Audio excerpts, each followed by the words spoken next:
Moj delež pa je samo vezan na občutenje Ivana Kosa kot sorodnika, kot profesorja, kot očetovega znanca in kasneje kot, bi rekla, pospravljačico ateljeja na Strossmayerjevi 28, ki pa me je potem vsebinsko tako ta vsebina teh stvari, ki sem jih našla, tako pritegnila, da sem temu posvetila pretirano dosti časa.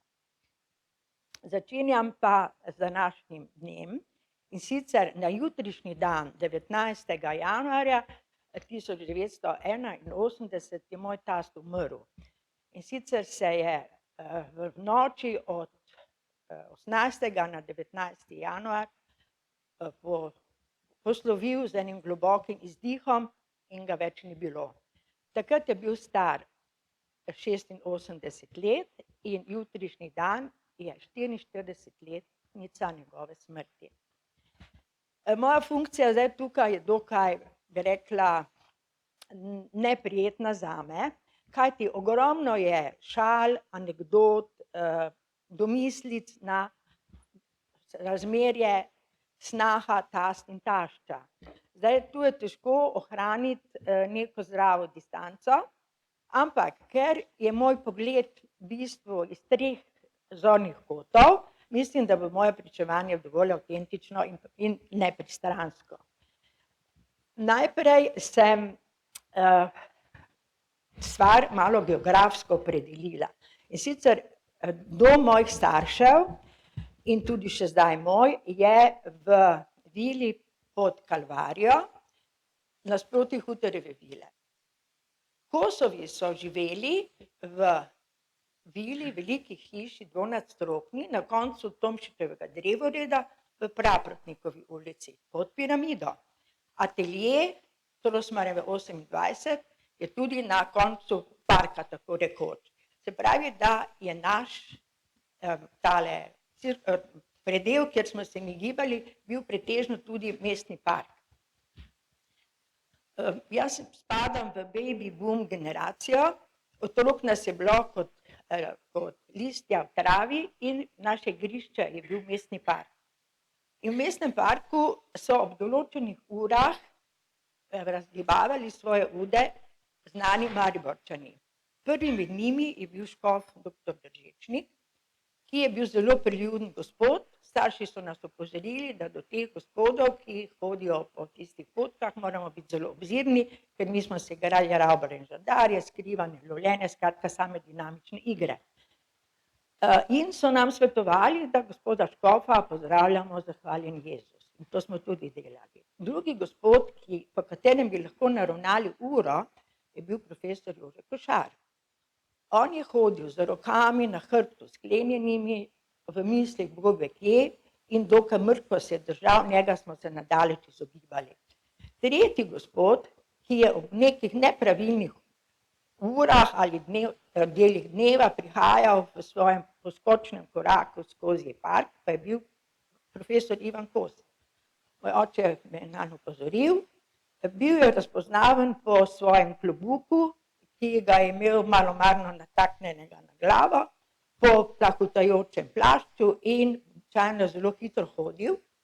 On je bil strasten, bi rekla, uporabnik laičnih zdravniških nasvetov. Mens sana in corpore sana, to je bilo njegova deviza.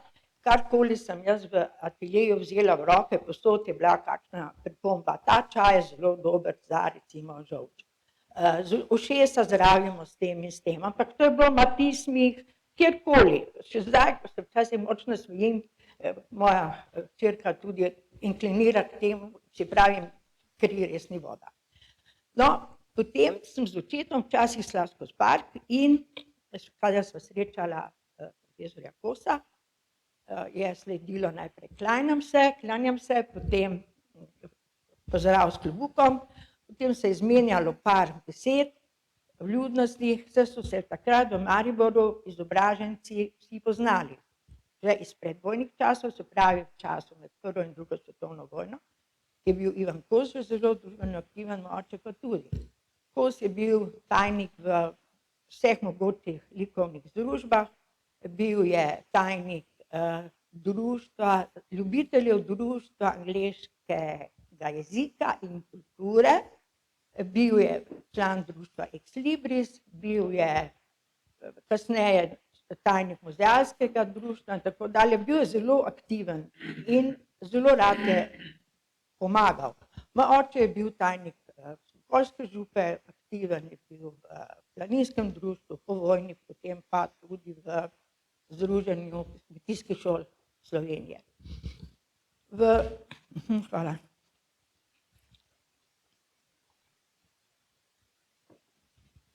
To je bil moj prvi stik s profesorjem Kosom. Drugi stik je bil, ko sem se vpisala na klasično gimnazijo, to je bilo leta 1956 in profesor Kos nas je učil v 2. razredu. Na klasični je takrat ravnateljeval profesor Košar, bili smo rahlo prestrašeni, kadar smo ga na hodniku srečali, na gimnaziji je vladala popolna disciplina, to pomeni, da je dobričina profesor Kos v razredu dobro shajal, ker on si miru ne bi znal ustvariti. Bil je, bi rekla, slab teoretik, ampak boljši praktik. Kar nam je razlagal, se nas ni posebej dotaknilo, zato ker smo mi ves čas šteli, kolikokrat bo on rekel, ker ne, da ne.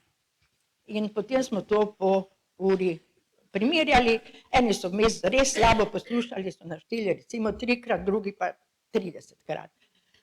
Nato pa je Kos hodil po razredu in se tako iz hrbtne strani ogledal diskretno, ker smo mi bili vsi silno občutljivi v tistih letih, diskretno pogledal, kaj na listu nastaja.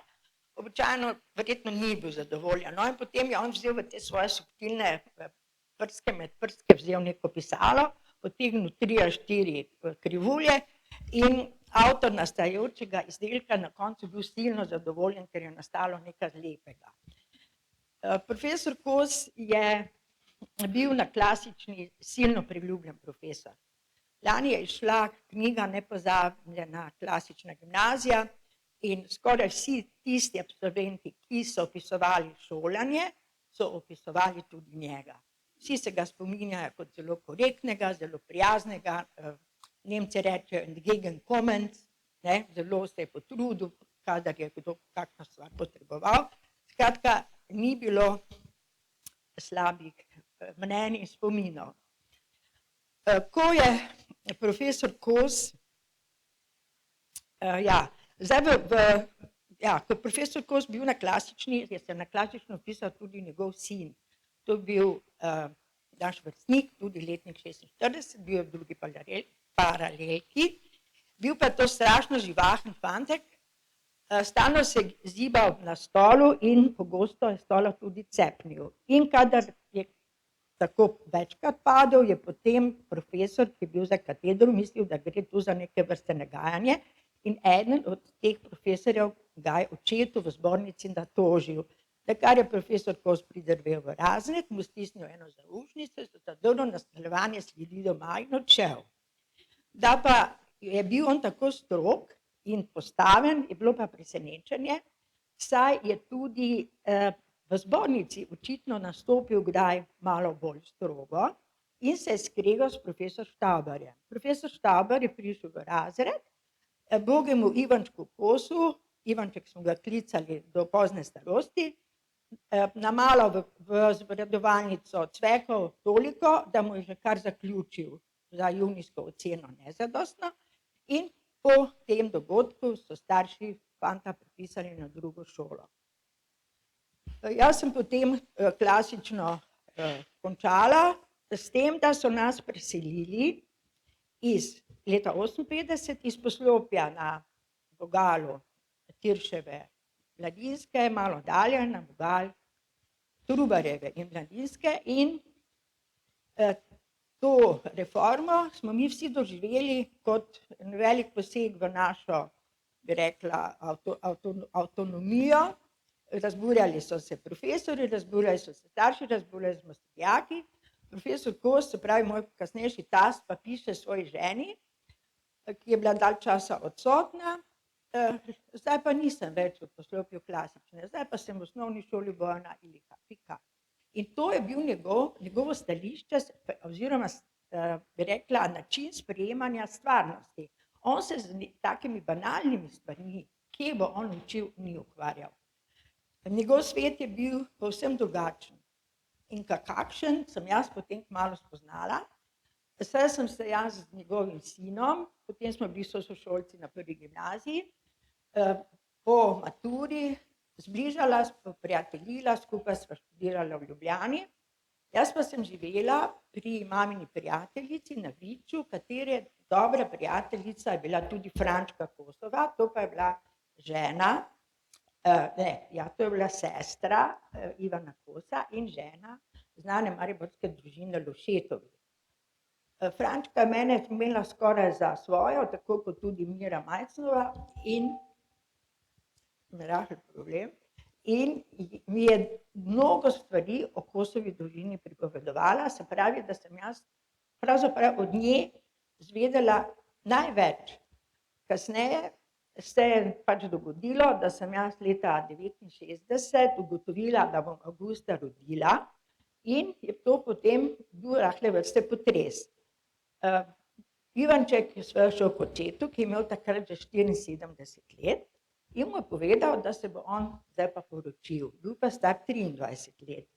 Oče je skoraj padel iz stola, potem pa izrekel znameniti stavek, ki ga v družini mnogokrat ponovimo, in sicer du bist dumm, gierig und samo moment. Dumm, da sem pozabila, skratka, neumen, požrešen in neodgovoren v tem smislu. Tudi moj oče ni ravno mirno reagiral, on je pa rekel, ti nisi nič, on ni nič. Za nalašč sva skoraj da v rednem roku oba diplomirala in potem je bilo vse urejeno. Ko se je rodila vnukinja, Nina po imenu in kasneje vnuk Vane po imenu, sem jaz začela več hoditi na Praprotnikovo ulico, v njim na dom in tam pravzaprav odkrila, kakšna je družinska dinamika te družine.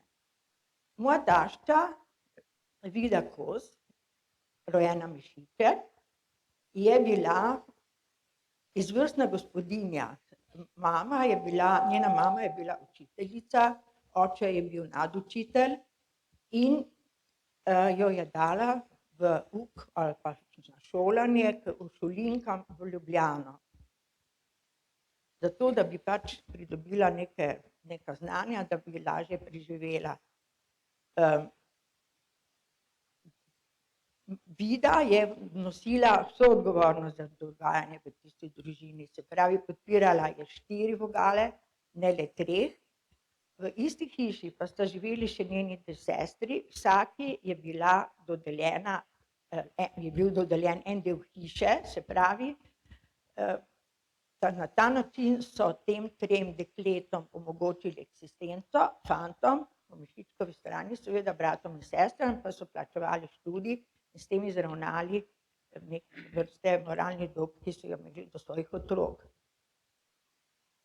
Moj tast je bil v tisti hiši neke vrste božanstvo. In sicer ni imel prav nobenih obveznosti, razen da je natančno prihajal k obrokom in da je zadovoljen slikal in ustvarjal ter uresničeval svoj življenjski cilj. Samo moment, moram še nekaj malega spiti, takoj prijem, ja.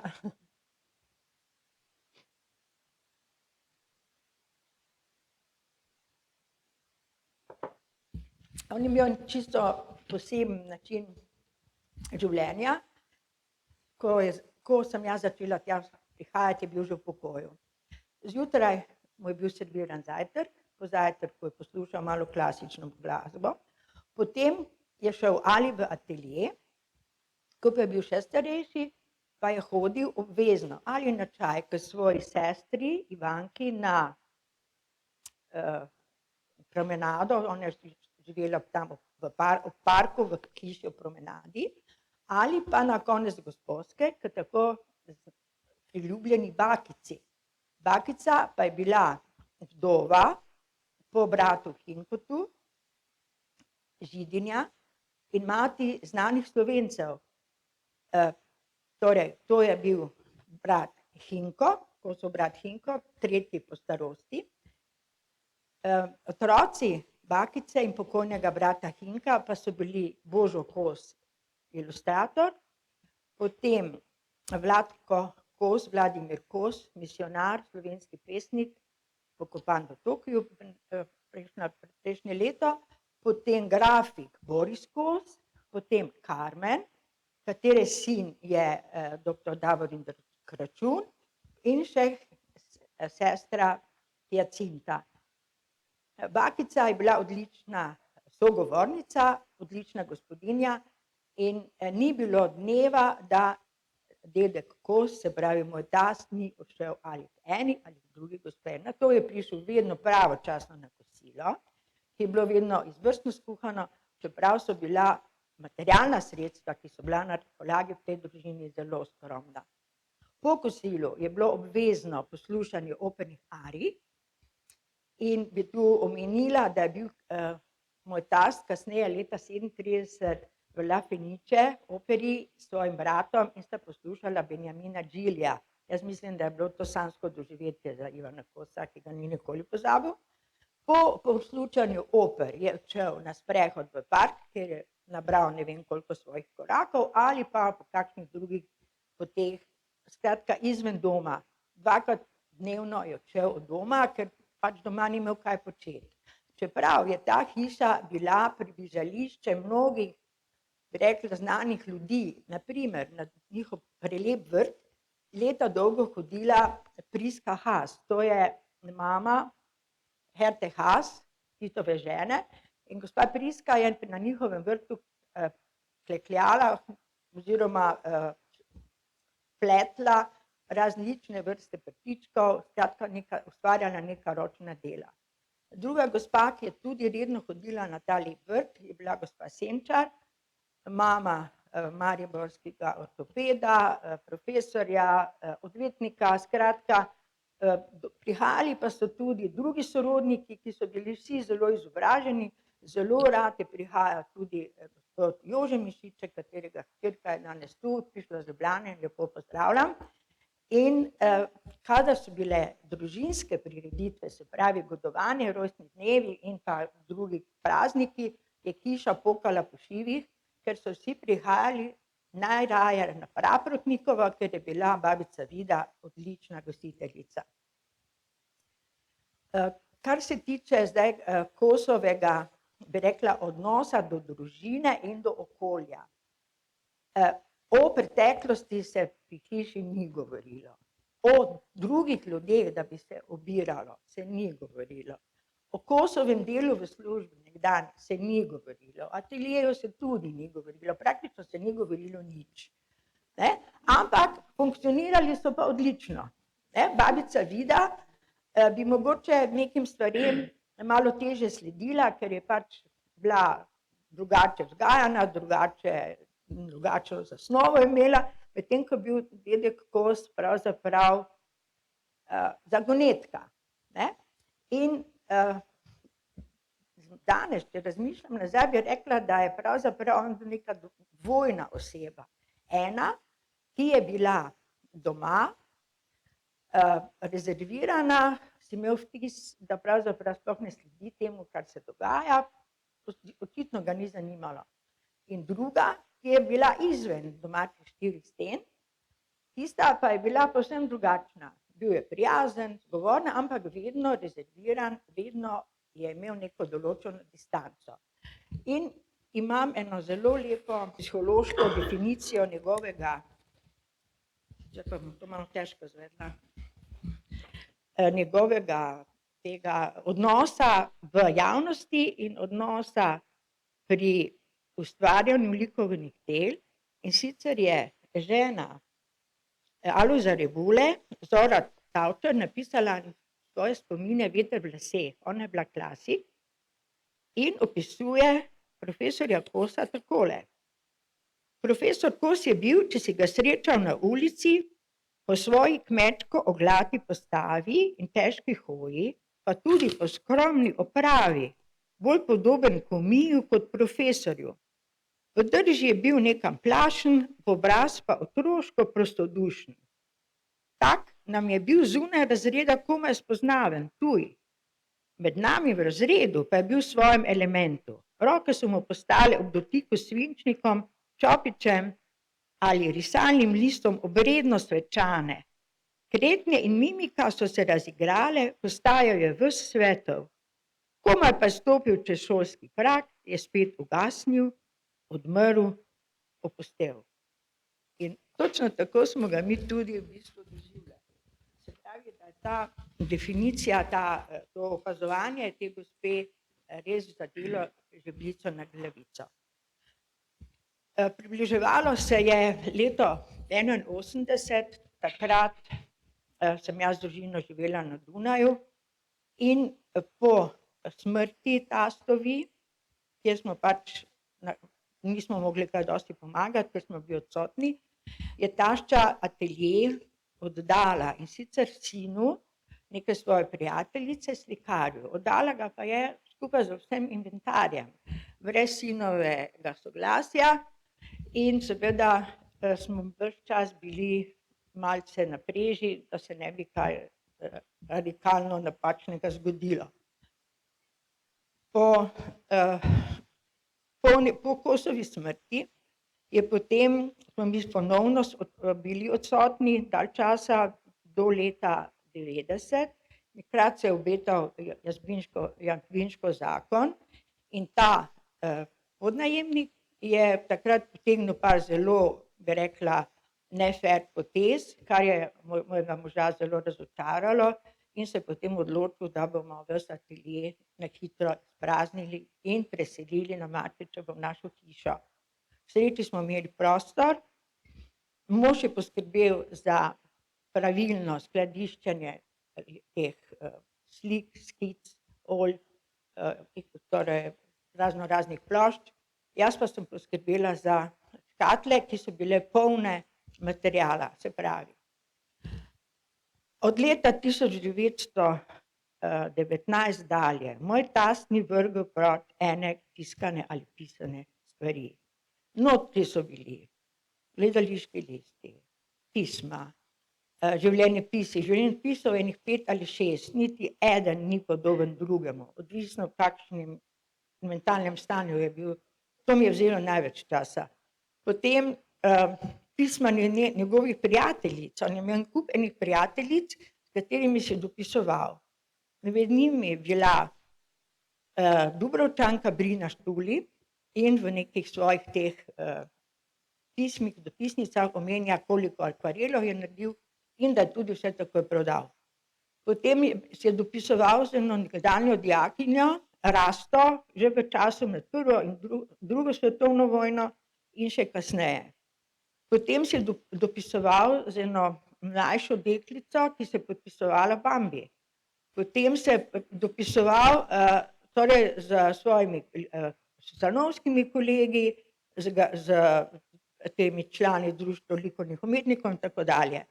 Jaz sem to potem začela sortirati in najlepši del teh ostalin so pravzaprav pisma, ki so povezana z njegovo prvo ženo, dolgoletno prijateljico, Valko Nagode, ki je tu tudi na tej steni. In delno so pisma, delno so razglednice. Vse razglednice so pravzaprav reprodukcije likovnih del in na njih najbolj ažurno opisuje dogodke. Teh razglednic je nekje okoli 30-40 približno. Vedno se še kje kaj najdem in dopolnjujem. Ki so pa datirane 19, 21, 22, 23, 24, vsa leta, kolikor je bil v Pragi. In tam je recimo ena zelo zanimiva stvar, in sicer piše, da je bil leta 22 na pogrebni slovesnosti za Vlahom Bukovcem in da je bil obred pravoslavni, torej po pravoslavni šegi, kar je zelo nenavadno. Jaz sem dosti na jugu Jadrana, dostikrat v Cavtatu, dostikrat v Bukovčevi kuči in bila sem celo na enem predavanju, kjer je ena Čehinja predstavila svojo disertacijo na temo slovanski slikarji pri Vlahu Bukovcu. Pravi, da sem zdaj pravzaprav odkrila nekaj, kar Hrvatom doli na jugu sigurno ne bo všeč. To jim bom tudi prihranila. Toliko zdaj za... Tu bi pa zdaj jaz naredila eno pavzo in sicer zdaj smo prišli do leta 1981, ko sem jaz po malem že imela uvid v stvari, ki so bile v ateljeju, saj smo po smrti lahko neke stvari tudi odnesli. In sem začela to raziskovati in našla tudi kište z slikami, ogromno stvari v zvezi z brati in sestrami, vse bi bilo dobro.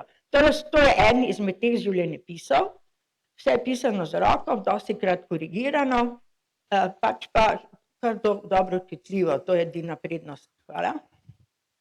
To sta zdaj oče in mama. Oče je bil tudi Ivan in je bil finančni podpreglednik, to bi se reklo nek državni uslužbenec nižjega ranga in je bil doma v okolici Vitanj. Mama pa je bila doma iz Črešnjevcev pri Gornji Radgoni in je rodila mojega tasta 24. maja 1895, in sicer zvečer ob 9. Zjutraj so malega Ivančka Kosa, se pravi mojega tasta, odnesli že k babici na drugo stran reke, ker je ona za njega skrbela. Tam je dojenček potomec drugi, ker prvi otrok, ki ga je gospa rodila, je umrl. Se pravi, drugi otrok tudi hudo zbolel in ga je rešil doktor Kamniker, ki je bil kasneje župan Radgone in tudi je sodeloval pri Saint-Germainski pogodbi. Potem, ko je fantek ozdravel, so ga predali sestri babice. Otrok pa je bil nezakonski, ker se državni uslužbenec ni smel poročiti, ker je imel prenizke dohodke. In je potem babica, očitno je bila dovolj podjetna, odšla na Dunaj in na ministrstvo izposlovala, da je lahko se z očetom otroka poročila. Narava dela očeta je bila takšna, da se je zelo dosti selil. Odšli so iz Radgone na Ptuj, iz Ptuja v Videm ob Ščavnici, najprej še na Vransko, kjer je začel Ivan Kos hoditi v šolo, tam je bil mogoče pol leta, potem so bili pa do leta 1906 v Vidmu ob Ščavnici in takrat je kasneje, takrat je imel že kar nekaj bratov in sester, saj je mama rodila skoraj vsako drugo leto. Tu je z bratom Hinkom, kot rečeno, očetom Božidarja, Vlatkovta in tako dalje. Marenberg pa je, danes so to Radlje ob Dravi, in tu so že tudi razpoznavali njegov talent slikarski in ga je tamkajšnji kaplan začel pripravljati na sprejemni izpit na klasični gimnaziji, ki ga je opravljal potem leta 1906 iz slovenščine in iz matematike. Tu je zdaj slika s klasične, tu je bil Kos star približno 16 let mogoče ali pa tu nekje 14-15, skratka, razredi so bili zelo številni, kot vidimo, in tudi otroci so bili za današnje čase salonsko oblečeni. Kosova družina, in sicer je tu, če se dobro vidi, mislim, Ivan, potem sta mama in Frančka, to je gospa, ki sem jaz potem v Ljubljani imela čast spoznati, Jožko, Ivanka, to je ta, kateri je hodil na obiske, oče in pa Hinko. Se pravi, tu še niso polnoštevilni, bilo jih je 7, od tega 2 otroka umrla. Ko je Kos končal klasično gimnazijo, to je bilo leta 15 približno, je bila že takrat vojna in maturo je on opravljal po nekem skrajšanem postopku, ker več ni bilo profesorjev, ker so bili na fronti. Risal je v klasični najprej v nekem risarskem tečaju, torej kot neobvezni predmet, kar mu ni bilo všeč, ker so tam samo prerisovali, kasneje pa je prišel na gimnazijo učitelj doktor Jerovšek tisti pa ga je navdušil za slikarstvo in tako sta Ivan Kos in pa sošolec po priimku Goleš dobila priporočilo gimnazije za študij na akademiji. V tistih časih, takoj po maturi, je bil vpoklican in je najprej služil 1 leto v neki šoli tu v Mariboru, potem je bil prestavljen v Gorico in Tolmin, kjer je bila njegova naloga, da beleži osebne stvari padlih vojakov, jih evidentira, zapakira in vozi v Graz. Bil je super arbitriran, je on uporabil izraz, to pomeni, da ga je posebna komisija označila za nesposobnega na fronto in je običajno bil torej samo po pisarnah. Potem je zopet bil premeščen, je bil v šoli v Grazu, tudi v Slovenski Bistrici, kamor se je preselila šola iz Gorice in tako dalje. Proti koncu vojne pa si je izposloval dovoljenje za študijski dopust in se začel pripravljati za študij na akademiji Dunaj. Njegov naziv takrat je bil praporščak, kar pa je omogočalo tudi delo v pisarni. To je ena izmed slik, ki je meni najljubša. Stanovali so Kosovi, takrat se je reklo Koroščeva ulica, dandanes je to Mladinska 2, to je vogal nasproti Muzeja novejše zgodovine. Torej Ivanka, sestra, pa je stanovala na zgornjem kotu tega kvadrata. Po novembru, torej Kos je šel oktobra 19 na Dunaj, oktobra 18 na Dunaj, novembra so nehali s predavanji in se je vrnil z vlakom v Maribor, ker so akademijo zaprli. Na akademiji je bil tako pravzaprav samo dva polna meseca. Takrat je srečal tudi Gojmarja Antona Kosa, ki je bil že v 4. letniku in tam mu je tudi pri študiju zelo pomagal. Bil je takrat na akademiji tudi France Kralj, pa ga Kos ni srečal. Ko je prišel nazaj v Maribor, se je takoj javil v novonastalo jugoslovansko vojsko, postal majstroborec, to je bilo novembra, mislim, da 5. novembra se je tam prijavil in bil z njimi do marca, ko je spet zaprosil za študijski dopust, ki ga je tudi dobil, vendar je moral do oktobra čakati na neke vrste izpisnico iz vojske.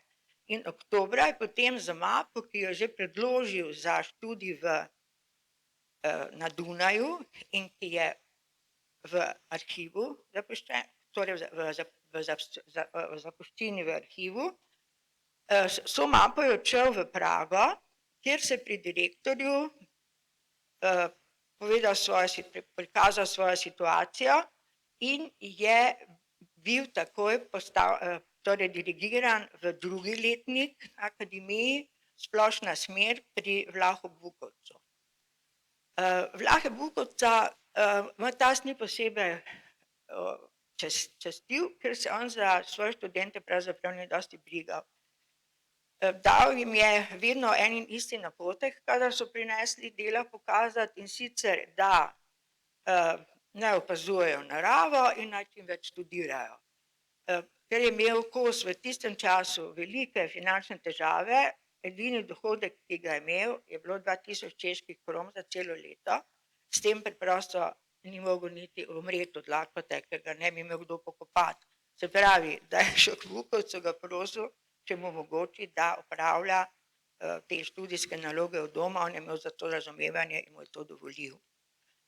Po 2 letih te splošne usmeritve na akademiji je potem šel k profesorju dr. Tileju, to je bil Nemec, predavatelj, ki ga pa Kos v svojih spominih zelo pozitivno ocenjuje, predvsem njegovo pripravljenost poslušati, pomagati, svetovati. In ko je bil Kosna v specialki, je imel tudi novo štipendijo, in sicer ne ve kako, ampak nekdo, verjetno generalmajster, je pripomogel, da je on dobival štipendijo 1200 čeških kron na mesec. To je pomenilo blagostanje ne samo za njega, ampak tudi za brate in sestre, za družino doma, ker je on skoraj 2/3 štipendije pošiljal domov. In piše potem enim, zelo redko piše o sebi, enkrat pa je končno napisal, da kako je vesel, da si je lahko kupil kulturno obleko, da je lahko šel k frizerju, da si lahko kupil gledališko karto in da se končno počuti kot kulturni človek. Se pravi, imel je zelo težko življenje v Pragi, še posebej v prvem obdobju, ker tudi nekje navaja, da v dobrotniki nosijo kekse in sadje, da lahko preživi. Akademijo je z uspehom končal leta 1924, se vrnil domov. V tem času si je ves čas dopisoval za svojo prijateljico Malko, delno ji je pošiljal pisma, delno ji je pošiljal takšne lepo z roko izpisane razglednice oziroma umetniške, bi rekla, reprodukcije. Ponekod opisuje, kakšno je vzdušje na akademiji, kaj ustvarja, enkrat ti celo napiše: Dušica draga, boš videla, nekoč ti bi ob meni šlo zelo dobro. To je bil maksimum komplimentov, ki jih je bila deležna. Skratka, nikjer ni nekih čustvenih izlivov ali pa neke osebne note, ne? To so bolj stvarno opisovanja zatečenega stanja. Po letu 1924, ko se je vrnil domov, je iskal neko možnost preživetja, torej situacija je bila slaba, in je potem zgrabil prvo ponujeno delo, in sicer v bolnici je doktor Robič bil predstojnik oddelka za kožne bolezni in spolne bolezni in ga poprosil, da bi on akvareliral te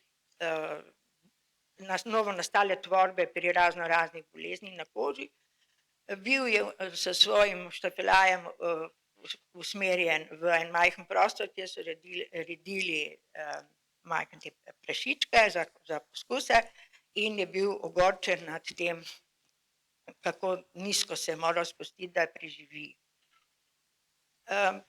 Zato je se odločil in potem v naslednje leto, leta 1925, oktobra, šel v službo na klasično gimnazijo.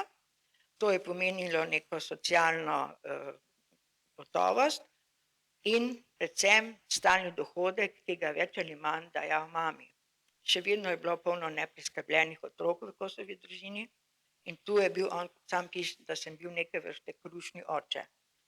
Zato se tudi tako dolgo ni poročil z Malko, z njo se je poročil komaj leta 1938 in še to je bilo zelo težko ugotoviti, kdaj se je poročil, ker tega sploh niti v življenjepisu niti nikjer drugje ni navedel, le v nekem pismu, nekemu prijatelju je napisal: že 2 leti sta minili, odkar sem se poročil.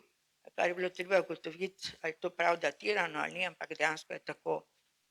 38. leta sta se poročila, on je bil star že takrat, mislim, da čez 40 let, 43, nekaj takega, in Malka pa je bila pri porodu leta 40 stara 42 let in je žal pri porodu oziroma po porodu umrla za sepso, umrla pa je tudi hčerkica Marjetica. In to je bil, bi rekla, usodni udarec na Kosovo psiho, za njegovo dojemanje sveta, za njegov odnos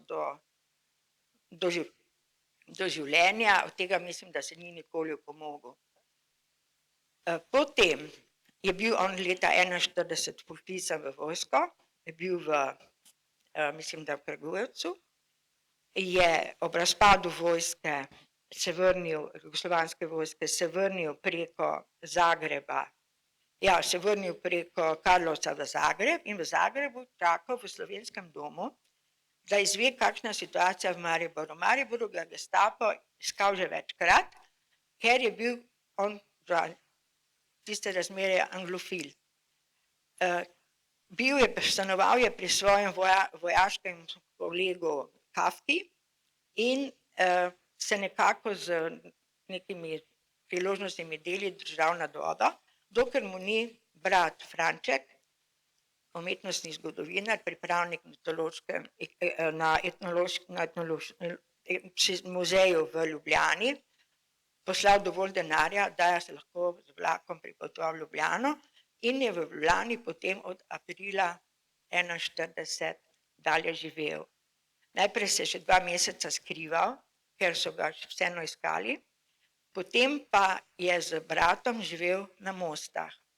Zelo mu je pomagala takrat Anica Černejeva, to je pesnica otroških pesnic, pod tem je ona dandanes poznana in se spominjamo. Bila je pa profesorica na učiteljišču v Ljubljani in hkrati teta Vide Mišičkove, se pravi njegove bodoče žene. Anica Černejeva mu je pomagala dobiti službo in je potem leta 1942 menda začel učiti, oktobra že 1941 začel učiti na Rakovniku pri Ljubljani in si s tem zagotovil sredstva in oktobra 1941 se tudi on že poročil z Vido Mišičkovo. Bil je že dokaj v letih, sam ni mogel živeti, mislim, da sta in Franček in on bila presrečna, ko je začela živeti z njimi v skupnem gospodinjstvu, ker sta imela končno urejeno življenje. Vida pa je imela v Ljubljani zelo dosti znancev, ker je bila zaprisežena skavtinja.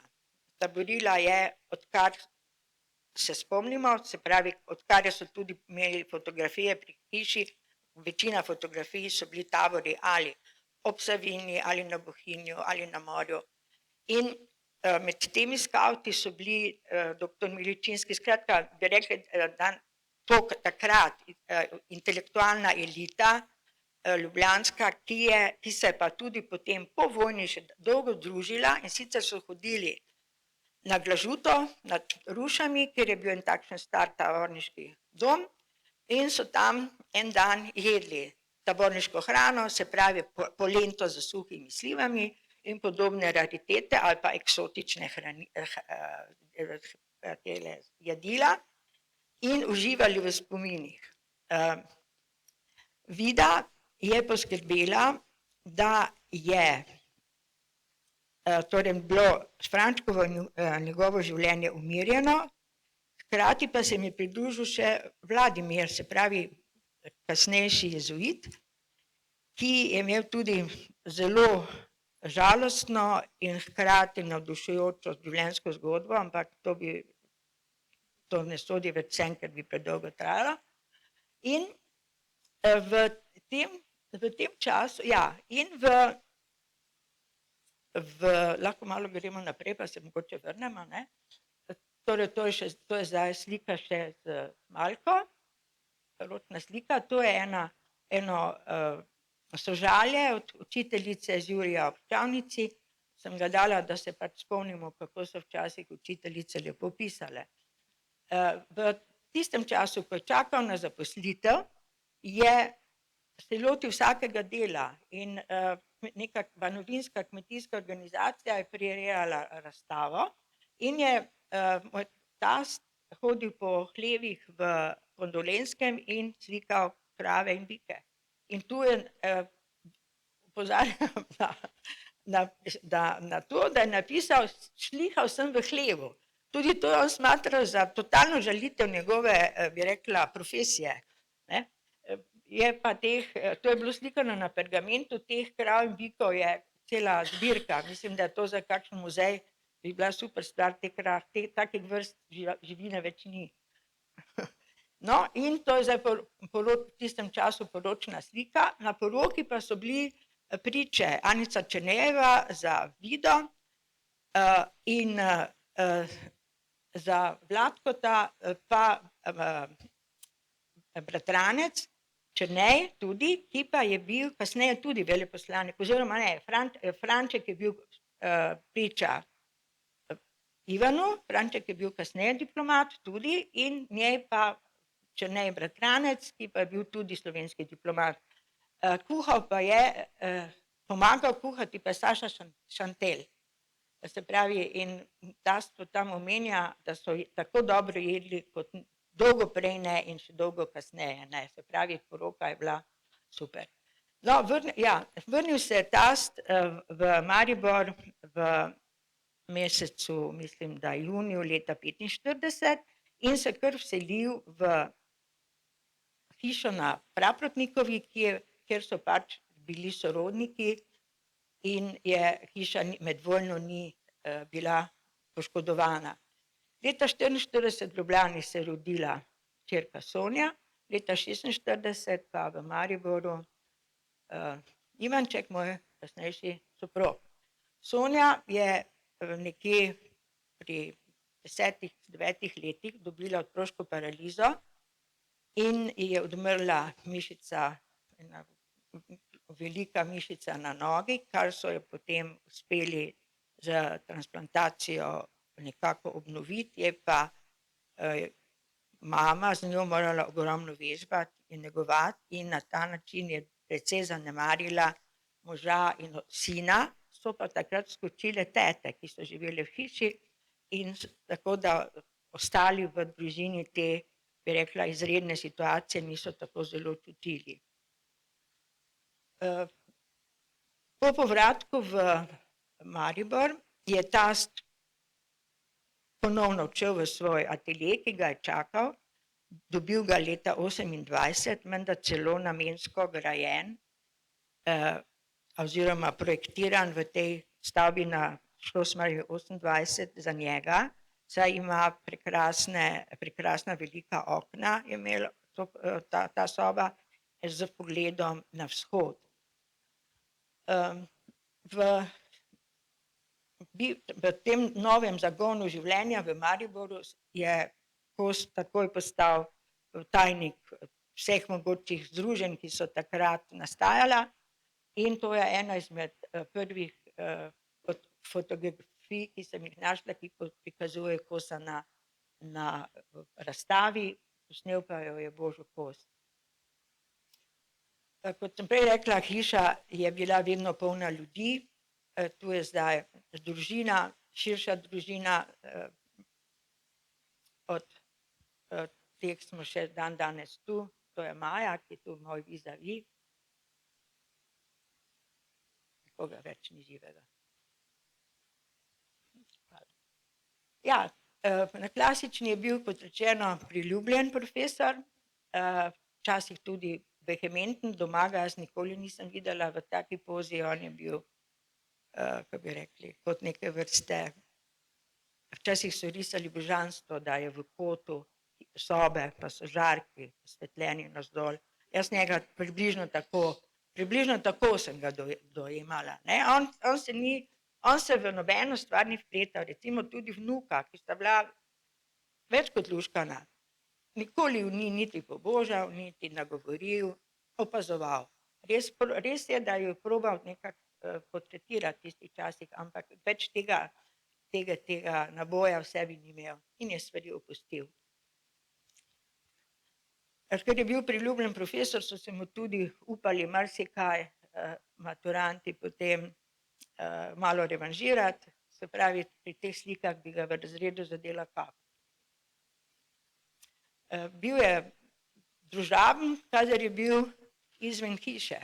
Tu je ena strokovna ekskurzija na klasični, to je Milica Drolc, to je gospa profesor Medvedova, to je profesor Viktor Gruntar, to je Alenka tale za kapico Lazarjeva in z gospodom Gruntarjem sem imela še dolga leta, bi rekla, neke zelo zdravju naklonjene aktivnosti.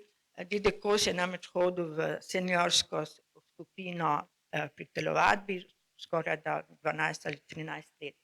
no tu je, tam je celo dela še svečo, igrali so pa tudi odbojko, kar se meni zdi nepredstavljivo, ker moj tast ni znal niti žarnice obrniti, da bi jo zamenjal. Se pravi, kako je on žogo vlovil, mi ni jasno. Verjetno je doma simuliral. Tudi njegov oče, ko je potem, ko je umrl, on ni znal nič delati, so ugotovili, da je bil krojaški mojster. Se pravi, da je mogoče so tu neke genske stvari, ki so mu bile pač dane. Ja, obletnico mature je 65. je pripravila moja tašča, je itak za vse naredila vse, kar je bilo v njenih močeh. Od tega prekrasnega štafelaja za 65 do čudovite torte, do šopka in tako dalje, vse je bilo njeno delo. Gospodje, ta je bil cerkvene strani, dobro, ni treba, da bi bil ravno razposajen, ne, ampak kos in njegov sošolec se držita dokaj kislo, pri tako lepo okrašeni mizi in tako prijazni babici, ampak ona je to vse stoično prenašala in moram reči, če koga v življenju spoštujem jo. Zbolela je težko hčerka, ki je bila umetnostna zgodovinarka, imela duševne težave, motnje, bila invalidsko upokojena, mama je stala ob strani, moram reči, da je to tudi en izmed razlogov, ki je tasta zelo prizadel. Leta 80 je Janez Lombekar posnel dokumentarni film o Ivanu Kosu, to sta na domačem vrtu, na klopci, kjer so kvačkale in sanjarile mariborske gospe in sledi še sama fotografija, ki je pravzaprav njegov pozdrav nam vsem z leta 1980. Ko je šel Ivan Kos v pokoj, je bilo zelo malo ur za risanje in je on dopolnjeval na šoli Bojana Ilika in na učiteljišču. In mene je včeraj zjutraj ob 8 poklical telefon in na drugi strani je bila ena gospa, ki se je predstavila z imenom in priimkom, meni je naredilo klik in mi je rekla, da ima ona eno njegovo sliko in da je bila ona na učiteljišču in da je bila njegova učenka in da bi me rada srečala in da bi mi rada dosti povedala. Jaz sem pa rekla, gospa, če se jaz prav spomnim, sem našla vaša pisma, vi ste bili Bambi. Je rekla, res je, dogovorjeni sva v sredo, dopoldne ob 10 v Ormožu. Nadaljevanje sledi. No, gospa pa je vitalna, duhovita, moj prijatelj je tudi Ormožanec, ne, ampak pa dosti mlajši, ampak mislim, da tista gospa, kar sem jaz čula po telefonu, prikaže nas vse. To je z nje vrelo, res je, da je bilo to neki emotivni naboj, emocionalni naboj tudi vzala, ne, skratka, zelo se veselim tega srečanja. Vam vsem lepa hvala za pozornost, že dolgo nisem stala pred tako množico ljudi, včasih mi je to bilo mačji kašelj in upam, da imamo vsi na profesorja Kosa takšne in drugačne prijetne spomine in včasih se reklo, Bog mu daj večni mir in pokoj. Hvala lepa.